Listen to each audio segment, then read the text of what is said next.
ನಮಸ್ಕಾರ. ವನಜಾ ಮಲೆನಾಡು ಬಂದಾಯಿತು, ಹೊಸ ವಿಡಿಯೋ ತಂದಾಯಿತು. ಬನ್ನಿ ಇವತ್ತು ಪವಾಡ ಪುರುಷ ಸೀರಿಯಲ್ಲು ಹೇಗೆ ಮೂವ್ ಆಗುತ್ತೆ, ಏನು ಸ್ಟೋರಿ ನೋಡೋಣ. ಅದಕ್ಕೆ ಮುಂಚೆ ನನ್ನ ವಿಡಿಯೋಕ್ಕೆ ಸಬ್ಸ್ಕ್ರೈಬ್ ಮಾಡ್ಕೊಳ್ಳಿ, ಹಾಗೆ ಒಂದು ಲೈಕ್ ಕೊಡಿ. ಬಾಲಾಜಿ ತಂಗಿನ ಸಾಯಿಸ್ಬಿಟ್ಟು ಅವಳ ಒಡವೆನೆಲ್ಲ ಬಾಚ್ಕೊಂಡು ತೊಗೊಂಡು ಬಂದುಬಿಟ್ಟು ಮನೆಗೆ ಬಾಗ್ಲಾಕಿ ಅಂತಾನೆ. ಆವಾಗ ತಾತ ಅಜ್ಜಿ ಏನಕ್ಕೋ ಬಾಗ್ಲಾಕಬೇಕು, ಎಲ್ಲೋ ಸಾವಿತ್ರಿ ಎಲ್ಲೋ ಮಗಳೆಲ್ಲೋ ಅಂತ ಕೇಳ್ತಾರೆ. ಮಗಳಿಲ್ಲ, ಬಾಗ್ಲಾಕಿ ಫಸ್ಟು ಅಂತಾನೆ. ಆಮೇಲೆ ಬಾಗ್ಲ ಹಾಕ್ತಾರೆ. ಹಾಕಿದ ಮೇಲೆ ಹೇಳ್ತಾನೆ ಸಾವಿತ್ರಿ ಸಾಯಿಸ್ಬಿಟ್ಟೆ ಅಂದ ತಕ್ಷಣವೇ ತಾತ ಎದೆ ಹಿಡ್ಕೊಂಡು ಅಲ್ಲೇ ಹಾರ್ಟ್ ಅಟ್ಯಾಕಾಗಿ ಸತ್ತೋಗ್ಬಿಡುತ್ತೆ. ಅಯ್ಯೋ ಪಾಪಿ, ಏನು ಮಾಡ್ದು ನನ್ನ ಮಗಳನ್ನ ಅಂತೇಳ್ಬಿಟ್ಟು. ಆಮೇಲೆ ಅಜ್ಜಿ ಕೂಡ ಅಯ್ಯೋ ಅಪ್ಪನ ಸಾಯಿಸ್ಬಿಟ್ಟಲ್ಲೋ, ಮುಚ್ಚು ಬಾಯಿ, ಹೆಚ್ಚಿಗೆ ಮಾತಾಡಬೇಡ, ನೀನು ಹೆಚ್ಚಿಗೆ ಮಾತಾಡಿದ್ರೆ ನಿನ್ನನ್ನು ಕಲ್ಲೆತ್ತಕ್ಕೆ ಸಾಯಿಸ್ಬಿಡ್ತೀನಿ ಅಂತ ಎದುರಿಸ್ತಾನೆ. ಆವಾಗ ಅಜ್ಜಿ ಎದ್ರುಕೊಂಡು ಸುಮ್ಮನಾಗುತ್ತೆ. ಆಮೇಲೆ ಹೇಳ್ತಾನೆ, ಇಷ್ಟು ಒಡವೆ ಇದೆ, ನಾವು ರಾತ್ರಿ ಈ ಊರು ಬಿಟ್ಟು ಹೋಗ್ಬಿಡೋಣ, ಇಲ್ಲಿ ಇದ್ದರೆ ಸಾವಿತ್ರಿ ಎಲ್ಲಿ ಅಂತ ಕೇಳ್ತಾರೆ, ಜನ ಎಲ್ಲ ಬಂದು ಬೇಡ ನಾವೆಲ್ಲಾದರೂ ಹೋಗ್ಬಿಡೋಣ ಅಂತ ಹೇಳ್ತಾನೆ. ಆವಾಗ ಅಜ್ಜಿ ಹೇಳುತ್ತೆ, ನಾನಂತೂ ಬರಲ್ಲ, ನಿನ್ನ ಜೊತೆ ನೀನು ಏನಾರ ಮಾಡ್ಕೊ ಅಂತ. ಬರಲಿಲ್ಲ ಅಂದರೆ ನಿನ್ನ ತಲೆ ಮೇಲೆ ಕಲ್ಲೆತ್ತಾಕ್ತೀನಿ ಅಂತ ಎದುರಿಸ್ತಾನೆ. ಆ ಪಾಪ ಅಜ್ಜಿ ಗೊಳೋ ಅಂತ ಅಳ್ತಾ ಇರುತ್ತೆ. ಈ ಕಡೆ ಮಗಳೂ ಇಲ್ಲ, ಗಂಡನೂ ಇಲ್ಲ, ಒಂದೇ ರಾತ್ರಿಯಲ್ಲಿ ಎಲ್ಲ ಆಗೋಯ್ತಲ್ಲ ಅಂತೇಳ್ಬಿಟ್ಟು. ಆಮೇಲೆ ಅಜ್ಜಿನೂ ಎಳ್ಕೊಂಡು ಆ ಗಂಟು ತೊಗೊಂಡು, ಚಿನ್ನದ ಗಂಟು ತಗೊಂಡು ಹೋಗಿ ಅದೆಲ್ಲೋ ಇದ್ಕೊಂಡು ಅವನ ಮದುವೆ ಕೂಡ ಆಗಿರ್ತಾನೆ. ಆದರೆ ಬಾಳುಗೆ ಇದೆಲ್ಲ ಗೊತ್ತಾಗುತ್ತೆ. ಪಾಂಡುರಂಗನ ಕೃಪೆಯಿಂದ ಬಾಳುಗೆ ಇದೆಲ್ಲ ಗೊತ್ತಾಗುತ್ತೆ. ಬಾಳು ಅವನನ್ನು ಕರೆಸಿ ಅವನ ಇರೋವಂಥ ಕಡೆ ಜಾಗಕ್ಕೆ ಕರೆಸಿ ಅವನಿಗೆ ಚೀಮಾರಿ ಹಾಕಿಸಿ ಆ ಒಡವೆನೆಲ್ಲ ನೋಡು, ನೀನೇ ತಪ್ಪು ಒಪ್ಕೋ, ಈ ಥರನೇ ಏನು ಮಾಡಿದೆ ಒಪ್ಕೋ ಅಂತ ಬಾಳುಗೆಲ್ಲ ಗೊತ್ತಿದ್ರೂ ಕೂಡ ಅವನ ಬಾಯಿಲೇ ಹೇಳಿಸ್ಬೇಕು ಅಂತ ಅವನ ಬಾಯಿಲೇ ಎಲ್ಲ ಹೇಳಿಸಿ ಆಗ ಅವನ ತಪ್ಪು ಅವನಿಗೆ ಅರಿವಾದ ಮೇಲೆ ಆ ಒಡವೆನೆಲ್ಲ ತಗೊಂಡೋಗಿ ಕಾಲಭೈರವನ ಇದ್ರ ಹತ್ರ ದೇವ್ರ ಹತ್ರ ಹಾಕ್ಬಾ ಅಂತ ಹೇಳ್ತಾರೆ. ಬಿಸಾಕ್ಬಾ ಅಂತೇಳಿ. ಆಮೇಲೆ ಆಯಿತು, ನಾನು ಬಿಸಾಕ್ತೀನಿ ಮಮ್ಮ, ನಾನು ಇಟ್ಕೊಳ್ಳಲ್ಲ, ನಾನು ಬಿಸಾಕ್ತೀನಿ ಅಂತಾನೆ. ಬಿಸಾಕೋದಲ್ಲ, ನಿನಗೆ ಇನ್ನೂ ಇದೆ ಶಿಕ್ಷೆ ಅಂತ. ಇಲ್ಲ, ನನಗೆ ಶಿಕ್ಷೆ ಕೊಡಬೇಡಿ, ನಾನು ಬಿಸಾಕ್ತೀನಿ. ಹೆಂಡ್ತಿಗಳು ಅಂತ ಅಳ್ತಿರ್ತಾಳೆ, ಇದೆಲ್ಲ ನನ್ನ ಹತ್ರ ಹೇಳೇ ಇಲ್ಲ ಮಮ್ಮ, ನನಗೇನು ಗೊತ್ತಿಲ್ಲ ಅಂತೇಳಿ. ಹೌದು, ನೀನು ಒಳ್ಳೆಯವಳು, ನಿನಗೇನು ಗೊತ್ತಿಲ್ಲ, ನಿನಗೆ ಹೇಳಿಲ್ಲ ಇವನು ಎಂಥ ದ್ರೋಹ ಮಾಡಿದ್ದಾನೆ ಅಂದರೆ ತುಂಬ ದ್ರೋಹ ಮಾಡಿದ್ದಾನೆ ಇವನು. ಮನುಷ್ಯನ ಇವನು ಮನೆ ಹಾಳು ಕೆಲಸ ಎಲ್ಲ ಗೊತ್ತಾಗಿದೆ, ಇವಾಗ ಎಲ್ಲ ಹಾಳು ಮಾಡಿಬಿಟ್ಟಿದ್ದಾನೆ ಇವಾಗ ಅಂತ ಹೇಳ್ಬಿಟ್ಟು ಬಾಳು ಹೇಳಿದಾಗ ಇವನು ತಪ್ಪು ನೀವು ಒಪ್ಕೊಳ್ತಾನೆ. ಒಪ್ಕೊಂಡು ಆಯಿತು ಮಮ್ಮ, ನಾನು ತಗೊಂಡೋಗಿ ಬಿಸಾಕಿ ಬರ್ತೀನಿ ಅಂತ ಹೋಗ್ತಾನೆ. ಅಲ್ಲಿ ಹೋದರೆ ಬಿಸಾಕಿ ಬರ್ತೀನಿ ಅಂತ ಹೋಗ್ತಾನೆ. ಆಮೇಲೆ ಸಂಧ್ಯೆನೂ ಕೂಡ ಉಗಿತಾನೆ. ಇವನು ಏನು ಮನುಷ್ಯನು ನೀನು, ಸ್ವಂತ ತಂಗಿನೇ ಸಾಯಿಸಿದೆಯಲ್ಲೋ ಚಿನ್ನುದಾಸೆಗೆ. ಕಷ್ಟಪಟ್ಟು ತಂಗಿ ಚೆನ್ನಾಗಿದ್ದಾಳಲ್ಲ ಅಂತ ನೋಡಿ ಸಂತೋಷ ಪಡಬಿಟ್ಟು ಬಂದು ಕಷ್ಟಪಟ್ಟು ಬದುಕೋದು ಬಿಟ್ಟು ಈ ಥರ ಮಾಡಿದೆಯಲ್ಲೋ ನೀನು ಅಂತೇಳಿ. ಆಮೇಲೆ ತಲೆಯೆಲ್ಲ ಹಿಡ್ಕೊತಾನೆ, ಬಡ್ಕೊತಾನೆ, ಕೆಚ್ಕೋತಾನೆ. ಏನು ಕೆಚ್ಕೊಂಡ್ರೂ ತಂಗಿ ಏನು ಸತ್ತೋಳು ಬರೋದಿಲ್ಲ. ಅವಳು ಪಾಪ ಅವಳದು ಆಗೋಯ್ತು ಕತೆ.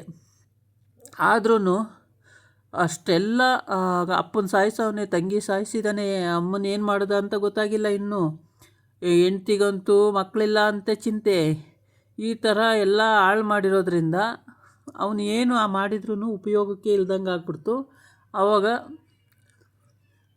ಅಲ್ಲಿ ಸಾವಿತ್ರಿ ಗಂಡನ ಮನೆಯಲ್ಲಿ ಗೊಳೋ ಅಂತ ಅಳ್ತಾರೆ ಪಾಪ. ಎಲ್ಲಿ ಅಪ್ಪ ನಾನೇ ಹೋಗಿ ನೋಡ್ಕೊಂಡು ಬರ್ತೀನಿ, 4 ದಿನ ಆಯಿತು ಸಾವಿತ್ರಿ ಹೋಗಿ, ಒಂದೇನು ವಿಷಯನೂ ಇಲ್ಲ, ಏನು ಮಾಡ್ತಿದ್ದಾಳೆ ಅಂತ ನೋಡ್ಕೊಂಡು ಬರ್ತೀನಿ ಅಂತ ಹೊರಡ್ತಾನೆ.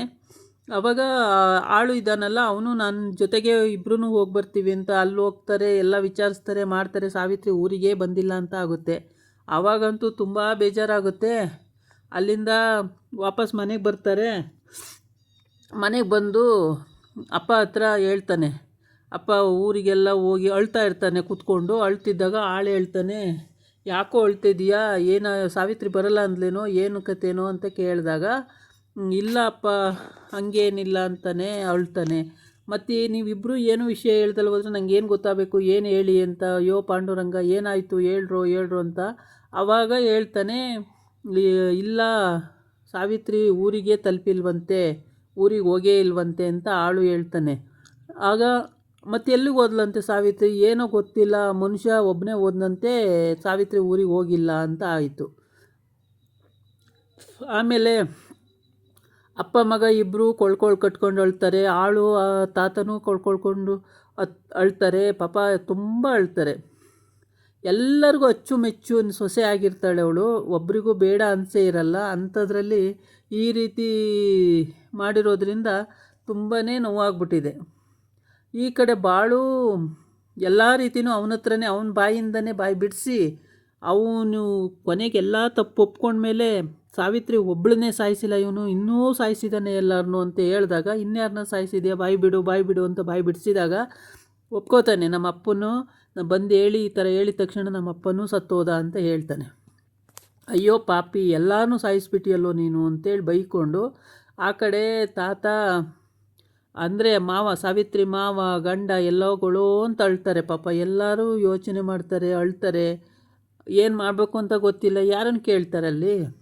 ಸಾವಿತ್ರಿ ಅಂತೂ ಗಂಡನ ಮನೆಯಲ್ಲಿ ಅಷ್ಟು ಒಳ್ಳೆ ಬದುಕ್ತಾ ಇರ್ತಾಳೆ. ಒಬ್ರಿಗೂ ಬೇಜಾರನೇ ಆಗಲ್ಲ, ಆ ಥರ ಬದುಕ್ತಿರ್ತಾಳೆ ಅವಳು. ಅಂಥದ್ರಲ್ಲಿ ಅವಳಿಗೆ ಈ ಥರ ಪನಿಷ್ಮೆಂಟ್ ಬಂದಿರೋದು ತುಂಬಾ ಹಿಂಸೆ ಆಗ್ತಿದೆ. ಅವ್ರ ಮಾವ ಅಂತೂ ಅಷ್ಟು ಮುದ್ದಾಗಿ ಸಾಕಿರ್ತಾನೆ ಸೊಸೆನ, ಒಂದು ದಿವಸ ಒಂದು ಮನಸ್ಸಿಗೆ ನೋವಾಗಂಗೆ ಸಾಕಿರಲ್ಲ, ಅಷ್ಟು ಚೆನ್ನಾಗಿ ನೋಡ್ಕೊಂಡಿರ್ತಾನೆ. ಆಳಂತೂ ಅವನು ಆಳು ಅನಿಸಿರೋದೇ ಇಲ್ಲ, ಮನೆ ತುಂಬ ಆಳು ಕಾಳಿದ್ರೂ ಸಾವಿತ್ರಿ ಅಮ್ಮ ಅಂತ ತುಂಬ ಚೆನ್ನಾಗಿ ನೋಡ್ಕೊಂಡಿರ್ತಾರೆ, ಅವ್ವ ತಾಯಿ ಅಂದ್ಕೊಂಡು. ಅಂಥದ್ರಲ್ಲಿ ಇವತ್ತು ಅವ್ರ ಮನೆಯಲ್ಲಿ ಆ ಮನೆ ಬೆಳಗೋ ದೀಪನೇ ಇಲ್ಲ ಅಂದಾಗ ಅವ್ರಿಗೆ ಹೆಂಗೆ ಆಗಬೇಕು, ಏನು ಸಹಿಸ್ಕೊಳ್ಳೋಕ್ಕೆ ಆಗ್ತಾಯಿಲ್ಲ. ಪಾಪಗಳು ಅಂತ ಅಳ್ತಾರೆ. ಈ ಕಡೆ ಕೆಲಸದ ತಾತನ ಕಟ್ಕೊಂಡು ಕೊರಳು ತಪ್ಕೊಂಡು ಕೂಡ ಅಸೌಕರ ಅಳ್ತಾನೆ. ಆ ಕಡೆ ಮಗನ ಕೊರಳು ತಪ್ಕೊಂಡು ಕೂಡ ಅಳ್ತಾನೆ. ಪಾಪ ಯಾರ ಹತ್ರ ಹೇಳ್ಕೊಳ್ಳೋದು, ಯಾರ ಹತ್ರ ಬಿಡೋದು. ಅಯ್ಯೋ ನನ್ನ ಸೊಸೆಗೆ ಏನಪ್ಪ ಮಾಡಿದೆ ದೇವರೇ ಪಾಂಡುರಂಗ, ಅನ್ಯಾಯ ಮಾಡಿಬಿಟ್ಟಿಯಲ್ಲ, ನಮ್ಮ ಮನೆ ಹಾಳಾಗೋಯ್ತಲ್ಲ ಅಂತ ಅಳ್ತಾನೆ. ಆ ಕಡೆ ಮಗನ ಕೊರಳು ಕಟ್ಕೊಂಡು ಅಳ್ತಾನೆ. ಅಯ್ಯೋ ನಾನು ಯಾಕಾರು ಕಳಿಸಿದ್ನು, ನಮ್ಮ ಅಣ್ಣ ಅಂತ ಅಂದ್ಲು, ಹಂಗಾಗಿ ನಾನು ಕಳಿಸ್ಕೊಟ್ನಲ್ಲಪ್ಪ, ಇಲ್ಲಾಂದರೆ ನಾನು ಕಳಿಸ್ತಾನೆ ಇರಲಿಲ್ಲ, ನಮ್ಮವ್ರು ಯಾರನ್ನಾರ ಜೊತೆ ಕಳಿಸ್ತಾ ಇದ್ದೆ, ಎಂಥ ಕೆಲಸ ಆಯಿತು ಅಂತ. ಆಮೇಲೆ ಆಳು ಕೂಡ ಬಿಕ್ಕಿ ಅಳ್ತಾನೆ. ಪಾಪ ಅಮ್ಮವ್ರನ್ನ ಕಳಿಸೋದು ಬೇಡ ಅಂತ ನನ್ನ ಮನಸ್ಸಲ್ಲಿತ್ತು, ಆದರೆ ನಾನು ಹೇಗೆ ಹೇಳೋದು ಅಂತ ಸುಮ್ಮನಾದೆ. ಕಳಿಸ್ಬಾರ್ದಾಗಿತ್ತು ಆ ಪಾಪಿ ಮನುಷ್ಯನ ಜೊತೆ, ಕಳಿಸಿದ್ದು ತಪ್ಪಾಯಿತು ಸ್ವಾಮಿ, ಆ ಮನುಷ್ಯನ ಜೊತೆ ಕಳಿಸ್ಬಾರ್ದಾಗಿತ್ತು. ದುರಾಸೆ ಮನುಷ್ಯ ಅವನು ಏನು ಮಾಡಿಬಿಟ್ನೋ ಸಾವಿತ್ರಮ್ಮನ್ನ, ಏನು ಕತೆನೋ ಅಂತೇಳಿ ಅಳ್ತಾನೆ ಅವನು. ಆ ಕಡೆ ಸಾವಿತ್ರಿ ಗಂಡ ಕೂಡ ಗೊಳೋ ಅಂತ ಅಳ್ತಾನೆ. ಪಾಪ ಅವನಿಗೂ ಸಹಿಸ್ಕೊಳಕ್ಕಾಗಲ್ಲ, ಅವನು ಗೊಳೋ ಅಂತ ಅಳ್ತಾನೆ. ಮಾವನೂ ಅಳ್ತಾನೆ. ತುಂಬ ಮನೆಯವರೆಲ್ಲ ಗೊಳೋ ಅಂತ ಅಳ್ತಾರೆ. ಪಾಪ ಸಾವಿತ್ರಿ ಮನೆ ಬೆಳಗೋವಂಥ ಸೊಸೆನೇ ಮಗಳಾಗಿದ್ಲು, ಮಗಳೇ ಇಲ್ಲ ಅಂದಮೇಲೆ ಅವ್ರ ಮನೆಗೆ ಏನು ಪ್ರಯೋಜನ ಅನ್ನೋದು ಅವ್ರದ್ದು ಆಗೋಯ್ತು ಅಲ್ಲಿ ಕತೆ. ಇಲ್ಲಿ ತಂದೆ ತಾಯಿ ಕೂಡ ತುಂಬ ಖುಷಿಯಾಗಿದ್ದರು. ನನ್ನ ಮಗಳು ತುಂಬ ಚೆನ್ನಾಗಿದ್ದಾಳೆ, ಯಾವ ಚಿಂತೆನೂ ಇಲ್ಲ, ಆರಾಮಾಗಿದ್ದಾಳಲ್ಲ, ಒಳ್ಳೆಯದಾಯಿತು ಬಿಡು ಅಂತೇಳಿ ಆರಾಮಾಗಿದ್ದರು. ಆದರೂ ಕೂಡ ಈ ಥರ ಅನ್ಯಾಯ ಆಗಿದ್ದು ತುಂಬ ಅವರಿಗೆ ಸಹಿಸ್ಕೊಳ್ಳಾರ್ದಂಥ ಸಂಕಟ ಆಗಿದೆ. ಇವನು ಅಷ್ಟೆಲ್ಲ ಆದ್ರೂ ಪಶ್ಚಾತ್ತಾಪ ಪಟ್ಟರು ಅವನಿಗೆ ತಂಗಿ ವಾಪಸ್ ಬರಲ್ಲ. ತಂಗಿನ ಸಾಯಿಸಿ ಆಯಿತು, ಅಪ್ಪನ ಸಾಯಿಸಿ ಆಯಿತು. ಇವನ ಜೀವನದಲ್ಲಿ ಎಲ್ಲ ಮುಗಿಸ್ಬಿಟ್ಟ, ಏನೇನೂ ಬಿಟ್ಟಿಲ್ಲ. ಈಗ ಹೆಂಡ್ತಿನೂ ಕೂಡ ಇವನು ಏನಾರು ಹೆಚ್ಚು ಕಮ್ಮಿ ಆದರೆ ಅವಳನ್ನೂ ಬಿಡ್ತಾಳೆ ಅಂತಿಲ್ಲ. ಅಜ್ಜಿನೂ ಕೂಡ ಇನ್ನು ಹೋಯ್ತೋ ಗೊತ್ತಿಲ್ಲ. ಪಾಪ ಅದು ಆವಾಗಲೇ ವಯಸ್ಸಾಗಿತ್ತು. ಈಗ ತಲೆ ಕೆಚ್ಕೋತಾನೆ. ಏನು ಪ್ರಯೋಜನ, ತಲೆ ಕೆಚ್ಕೊಂಡು ಹತ್ತಿರೆ ಏನು ಬಂತು ಭಾಗ್ಯ? ತಲೆ ಕೆಚ್ಕೊಂಡ್ರೂ ಬರಲ್ಲ, ಅಥವಾ ಬಿಕ್ಕಿ ಹತ್ರೂ ಬರಲ್ಲ. ಅಷ್ಟು ಒಳ್ಳೆ ತಂಗಿ. ಅಣ್ಣ ಅಂತ ಪ್ರಾಣ ಬಿಡೋಳು. ಹೋದ ತಕ್ಷಣವೇ ಸ್ನಾನಕ್ಕೆ ನೀರು ಕೊಟ್ಟು, ಹೊಸ ಬಟ್ಟೆ ಕೊಟ್ಟು, ಐಷಾರಾಮನ ಮಂಚ ಕೊಟ್ಟು, ಪಲ್ಲಂಗ ಎಲ್ಲ ಹೇಳ್ತವನೆ. ಪಲ್ಲಂಗ ಮಂಚ ಕೊಟ್ಲು, ಅತ್ತಿ ಹಾಸಿಗೆ ಕೊಟ್ಲು, ಬೆಡ್ಶೀಟ್ ಕೊಟ್ಲು, ಎಲ್ಲ ಹೇಳ್ತಾನೆ. ಹೊಟ್ಟೆನೇ ಉರಿಯಲ್ವ ಅವನಿಗೆ ಪಾಪ. ಅಷ್ಟೆಲ್ಲ ಮಾಡಿದ್ರು. ಇಲ್ಲಿ ಬಾಳು ಮಾಮನೇ ಬೇಜಾರು ಮಾಡ್ಕೋತಾನೆ. ಇಷ್ಟೆಲ್ಲ ಮಾಡಿದಂಥ ತಂಗಿಗೆ ನೀನೇನು ಕೊಟ್ಟೆ ಅಂತೇಳಿ. ಅನ್ಯಾಯ ಮಾಡಿಬಿಟ್ಟಿಯಲ್ಲೋ ಪಾಪ. ಆ ತಾಯಿ ನಿನಗೇನೋ ದ್ರೋಹ ಮಾಡಿದ್ಲು, ಅಂಥ ತಾಯಿನ ನೀನು ಸಾಯಿಸ್ಬಿಟ್ಟಿಯಲ್ಲೋ, ನಿನಗೇನೋ ಅಂತ ದ್ರೋಹ ಆಗಿದ್ದಿತ್ತು. ಎಲ್ಲ ಕೊಟ್ಲು, ಬೇಕಾದ್ರೆ ಇರೋ ಎಲ್ಲ ಒಡವೆನೂ ಬಿಚ್ಚಿಕೊಡು ಅಂದರೆ ಬಿಚ್ಚಿಕೊಟ್ಬಿಡ್ತಿದ್ಲಲ್ಲೋ, ಯಾಕೋ ಇದು ಮಾಡಿದೆ ಅಂತೇಳಿ ಪನಿಷ್ಮೆಂಟ್ ಕೊಡಬೇಕು ಅಂತ. ಆದರೆ ಬಾಳು ಮಾಮಂಗೆ ಕನ್ಸಲ್ಲಿ ಬಂದು, ಯಾವ ಪನಿಷ್ಮೆಂಟು ಬೇಡ ಮಾಮ, ನಮ್ಮ ಅಣ್ಣ ಚೆನ್ನಾಗಿರಲಿ, ನಮ್ಮ ಅಣ್ಣನ ಚೆನ್ನಾಗಿ ಯಾವ ಪನಿಷ್ಮೆಂಟು ಮಾಡಬೇಡಿ, ಚೆನ್ನಾಗೂ ಇರಲಿ, ಅವನು ಚೆನ್ನಾಗಿ ಬದುಕಲಿ ಬಾಳಲಿ ಅಂತ ಹೇಳ್ತಾಳಲ್ಲ ಆ ತಾಯಿ. ನಿಜವಾಗ್ಲೂ ನಿನಗೆ ಆ ಥರ ತಂಗಿ ಹುಟ್ಟಬಾರ್ದಾಗಿತ್ತು ಕಣೋ, ನಿನ್ನ ಜೊತೆಯಾಗಿ ಹುಟ್ಟಬಾರ್ದಾಗಿತ್ತು ಅಂತ ಬಾಳು ತುಂಬ ಬೇಜಾರು ಮಾಡ್ಕೋತಾನೆ. ಬೇಜಾರು ಮಾಡಿಕೊಂಡು ಕೊನೆಗೆ ತಗೊಂಡಿರೋ ಅಂಥ ಈ ಚಿನ್ನನ ತಗೊಂಡೋಗಿ ಕಾಲಭೈರವ ದೇವಸ್ಥಾನದಲ್ಲಿ ಎಸ್ತುವ, ಆಮೇಲೆ ನಿನ್ನ ಪಾಪ ಪರಿಹಾರ ಆಗುತ್ತಾ ಏನೋ ನೋಡೋಣಂತೆ ಅಂತ ಹೇಳ್ತಾನೆ. ಆಯಿತು ಬುದ್ಧಿ, ಹಾಗೇ ಮಾಡ್ತೀನಿ ಬಾಳು ಮಾಮ, ನಾನು ತಗೊಂಡೋಗಿ ಎಸ್ದು ಬರ್ತೀನಿ ಅಂತ ಹೋಗಿ ಎಸಿತಾನೆ. ಎಲ್ಲನೂ ಬಿಚ್ಚಿ ಎಸ್ದ ಮೇಲೆ ಆ ಶಾಕಿಗೆ ಅವನಿಗೆ ಸ್ಟ್ರೋಕ್ ಆಗುತ್ತೆ. ಅದನ್ನು ಕಾಳ್ಯ ನೋಡ್ತಾನೆ.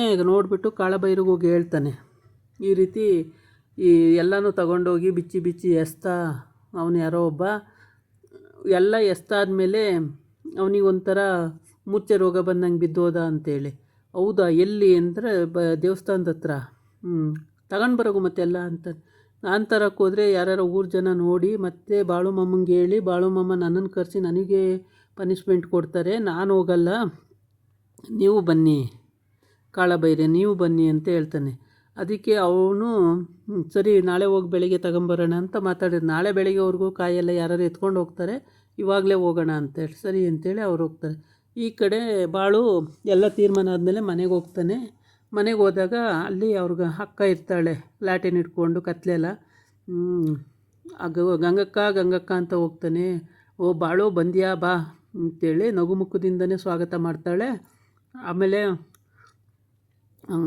ಏನು ಮಾಡ್ತಿದ್ದೀಯಾ, ಲ್ಯಾಟಿನ್ ಇಟ್ಕೊಂಡು ನಿಂತಿದೆಯಲ್ಲ ಅಂತ. ಸುಮ್ಮನೆ ನಿಂತ್ಕೊಂಡೆ ಅಂತ ಹೇಳ್ತಾಳೆ. ಆಮೇಲೆ ಒಳಗೋಗ್ತಾನೆ. ಒಳಗೋಗಿ ಕೂತ್ಕೋತಾನೆ. ಅಷ್ಟೊತ್ತಿಗೆ ಸತ್ಯವ ಅಂತ ಗಂಗವ್ವ ಕರೀತಾಳೆ. ಕರೆದಾಗ ಸತ್ಯವ ಬರ್ತಾಳೆ. ಬಂದುಬಿಟ್ಟು ಎಲ್ಲೋಗಿದ್ರಿ ಅವತ್ತಿಂದ ಅಂತ ಕೇಳ್ತಾಳೆ. ಹಿಂಗೆ ಏನೋ ಕೆಲಸ ಇತ್ತು, ಈ ಥರ ಯಾರ್ದೋ ಈ ಥರ ಪ್ರಾಬ್ಲಮ್ ಆಗಿತ್ತು, ಅದನ್ನು ಪರಿಹಾರ ಮಾಡೋಕ್ಕೆ ಹೋಗಿದ್ದೆ ಅಂತ ಹೇಳ್ತಾನೆ. ಅದಕ್ಕೆ ಊರವ್ರದ್ದೆಲ್ಲ ಪರಿಹಾರ ನೀವೇ ಮಾಡಬೇಕಾ, ಯಾರು ನಿಮಗೆ ಅದು ಹಂಗಾಗಿದೆ ಅಂತ ಯಾರು ಹೇಳಿದ್ದು ಅಂತ ಕೇಳ್ತಾಳೆ. ಯಾರೇ ಕೇಳಬೇಕು, ಪಾಂಡುರಂಗ ಗೊತ್ತಿರುತ್ತೆ ಅಂತ. ಪಾಂಡುರಂಗ ಬಂದು ನಿಮಗೆ ಹೇಳಿದ್ನಾ ಅಂತ. ನನಗೆ ಹೇಳಿದ್ನೋ ಬಿಟ್ನೋ, ಒಟ್ಟಿಗೆ ಆ ಥರ ಅನ್ಯಾಯ ಆಗಿತ್ತು, ಅದನ್ನು ಸರಿ ಮಾಡಿದ್ದೀನಿ. ಸರಿ ಮಾಡೋಕ್ಕಂತೂ ಆಗದೆ ಇದ್ರೂ ಅದ್ರದ್ದು ಒಂದು ಸ್ವಲ್ಪ ಇದು ಮಾಡಿದ್ದೀನಿ ಅಂತ ಹೇಳ್ತಾನೆ.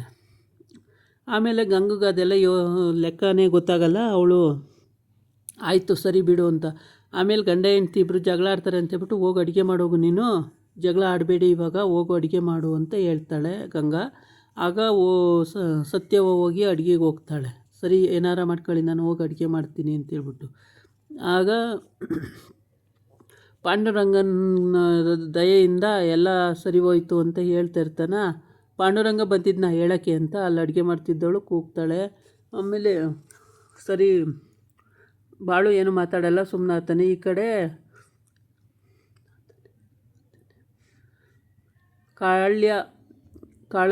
ಕಾಳ್ಯ ಇಬ್ಬರೂ ಈ ಒಡವೆಗಳನ್ನು ತಂದು ಹೋಮ ಮಾಡಬೇಕು, ಯಾವ ಶಕ್ತಿಗಳು ನಮ್ಮ ಹತ್ರ ಬರ್ದಂಗೆ ಅಂತೇಳಿ ಇವರು ಐಡಿಯಾ ಮಾಡ್ಕೊಂಡಿರ್ತಾರೆ. ಆಮೇಲೆ ಹೋಗಿ ಅದು ಒಡವೆಗಳನ್ನು ಕೂಡ ತಗೊಂಡು ಬರ್ತಾನೆ. ಅದು ಬಾಳು ಮಾಮಂಗೆ ಗೊತ್ತಾಗುತ್ತೆ. ಕಾಳ್ಯ ಮತ್ತು ಕಾಳಭೈರ ಇಬ್ಬರು ಬಂದು ತೊಗೊಂಡು ಹೋಗ್ತಾರೆ ಅನ್ನೋದು ಬಾಳಿಗೂ ಗೊತ್ತಾಗುತ್ತೆ. ಅವನ್ನೆಲ್ಲ ತೆಗೆದು ಎಸೆದನೇ ಅವ್ನು ನೋಡ್ತಾ ಇರ್ತಾನೆ. ಅಲ್ಲಿ ನೋಡಿನೇ ಗಾಬರಿಯಾಗಿ ಓಡೋಗ್ತಾನೆ. ಆಮೇಲೆ ಅವ್ನು ಮೂರ್ಛೆ ಹೋಗಿದ್ದಾಗಲಿ ಅದೆಲ್ಲ ನೋಡಿರ್ತಾನೆ. ನೋಡಿಬಿಟ್ಟೇ ಓಡೋಗಿ ಅಲ್ಲಿ ಕಾಳಭೈರಿಗೆ ಹೇಳ್ತಾನೆ. ಕಾಳಭೈರ, ನಾವಿನ್ನು ಶ್ರೀಮಂತರು, ನಾವು ಬೇಕಾದಂಗೆ ಬದುಕ್ಬೋದು, ನಮ್ಗೆ ಹೆಂಗೆ ಬೇಕಂಗೆ ಬದುಕ್ಬೋದು, ಹಾಗೆ ಹೀಗೆ ಅಂತ. ಇದಾಗಿತ್ತು ಇವತ್ತಿನ ವೀಡಿಯೋ. ನಾಳೆ ಇನ್ನೊಂದು ವೀಡಿಯೋ ಜೊತೆ ಬರ್ತೀನಿ. ನಮಸ್ಕಾರ.